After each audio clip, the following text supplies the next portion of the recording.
જય શ્રી કૃષ્ણ બધાને સ્વાગત છે ફરી આજના અમારા એક નવા મિની વ્લોગમાં. અને આજે તો છે ને મારી મનપસંદ વસ્તુ બનાવવાની હતી, શક્કરિયાનો શીરો. એનું કારણ એ છે કે મેશમાં અને પપ્પા બે ઉગળ પણ કંઈ ખાઈ નહીં. ચલો મેં તો શક્કરિયા 2 દિવસથી લાવેલા પડ્યા છે, તો આનો આજે શીરો જ કરી નાખું. આ સિઝનનો છે ને હું પહેલી વાર શીરો બનાવું છું. એ પછી શીરો તો બની ગયો તો એટલે મને થયું કે સિઝનનો પહેલો શીરો છે, તો ચલો મેં તો ભગવાનને પણ આજ ભોગ ધરાવી જ દઈએ. એ પછી તો દીવાબત્તી કરીને જો ભગવાનને પણ આપણે ભોગ ધરાવી દીધો ને. અમે રોજ કાંઈ ભોગ ધરાવતા નથી, પણ ક્યારેક આવું કંઈક બનાવ્યું હોય ત્યારે ધરાવીએ છીએ. અને અમે ઘરમાં એક બાળક હોય બહુ બધું ઓબ્ઝર્વ કરતું હોય, જેવું આપણે ઘરમાં કરશું એવું જ તો એ શીખવાના છે ને. એ પછી મેં માથે ચુંદરી ઓઢી હતી ને, તો મેશવાને પણ જો એમ ઓઢ્યું હતું, પણ મેં એને છે ને સાડી પહેરાવી દીધી. એ પછી બપોરે જમવાનો સમય થઈ ગયો હતો, એટલે હું ને જો મેશમાં બેસી ગયા હતા જમવા. અને આજે તો શાક છે ને ટિફિનમાં કર્યું હતું, તો હારવાર બધાનું કરી જ નાખ્યું હતું.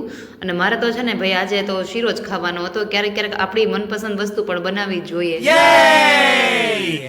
એ પછી 4 વાગ્યા ને તો મેશમાં પપ્પા પણ ઘરે આવી ગયા હતા, એટલે ચા પાણી પીને અને છે ને ખાટલાની પાટી કાઢવાની હતી. એટલે મેશમાં પણ બેન જોઈને પપ્પાને મદદ કરવા માંડ્યા, કેમ કે ખાટલો લગભગ વર્ષથી 1.5 વર્ષ જેટલું થયું આ પાટી ધોઈ નહોતી. અને એમ થયું કે હારવાર પાટી આપણે કાઢીએ જ છીએ ને તો કલર પણ કરી જ નાખીએ. હવે એ પપ્પા દીકરી બે પાર્ટી કાઢે છે ને, તો મારે છે ને જો આ વાસણનો ઢગલો ઉટકવાનો હતો. એ પછી સાંજ પડતા મેશવાન પપ્પાએ ખાટલાને કલર પણ કરી નાખ્યો. ને આ જો અમારા બેન એ કોઈ કામમાં એને હાથ બટાવ્યા વગર હાલે તો નહીં, એટલે તાજા કલરમાં છે ને પાઇપ પડી લીધું ને તો સ્વેટર પણ બગાડ્યું. એટલે જે મેં તો નેલ પોલિશ કાઢવાની જે આપણે ટિશ્યુ પેપર આવે ને, જો એનાથી મેં તો વયું તો ગયું, બહુ વાંધો તો નથી આવ્યો.